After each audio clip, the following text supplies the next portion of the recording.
And now I'd like to have Chris Peterson, president of the Iowa's Farmers Union, speak more from a personal perspective. Thank you. Well, thank you all. It's actually quite warm. It could be 20 below and the wind blowing. It's Iowa. Anyway, thank you all for coming. And the healthcare system in this country is not a mess. It's a disaster. The system is broke. And we need to find something far better than what we got, because it ain't working. And I know many, many, many farmers and farm families over the years who, me being one of them, who at times have went without health insurance because we couldn't afford it. And then as you get older, health issues show up.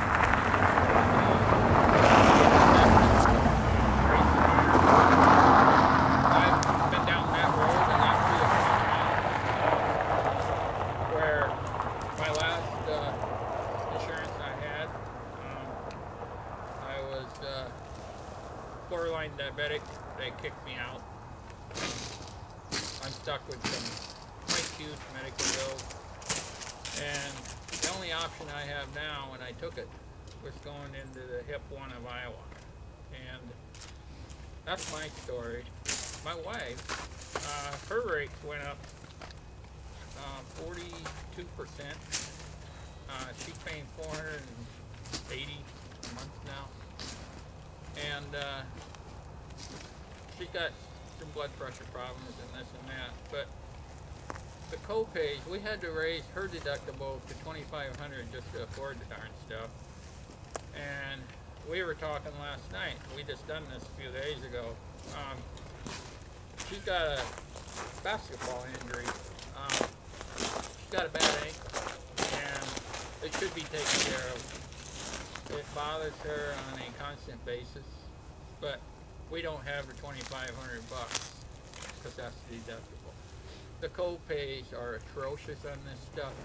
It becomes a product you never want to use because there's too much cost associated with it, so you'll put up with the daily illnesses. There's no such thing as preventative health care in these plans, like, hey, I don't feel good, something's wrong, I should get to the doctor. You just don't do it until you're really, really sick.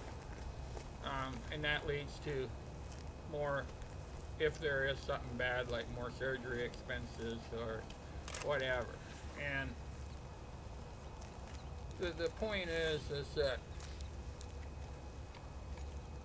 Mid-America, the family farms and the small businesses, we don't have the choice. You know, we got basically one choice, and that's going out, buying this stuff.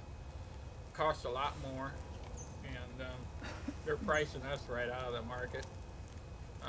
And the way I look at it,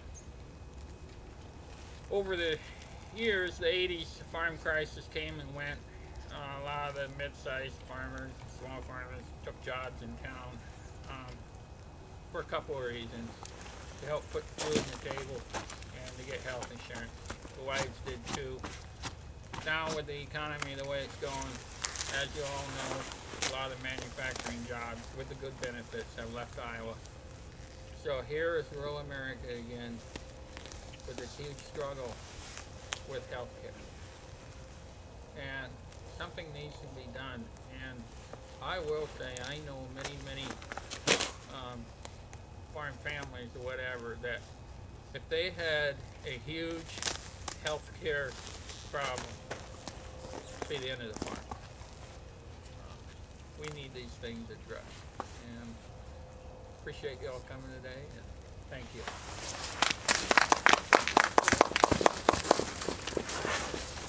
Well, that sort of wraps it up. I mean, the point we're trying to make is that it's unfair for someone who works hard every day, pays taxes, and plays by the rules to not have access to quality health care. We got a pledge up here we'd like our supporters to sign. It says, "I pledge to caucus for a candidate who will reform our nation's broken health care system and will make quality, affordable health care a reality for every man, woman, and child in this country. You know, like I said before, the longer we wait, the worse this is going to get. So I'd ask the supporters here to come up and sign this pledge with me.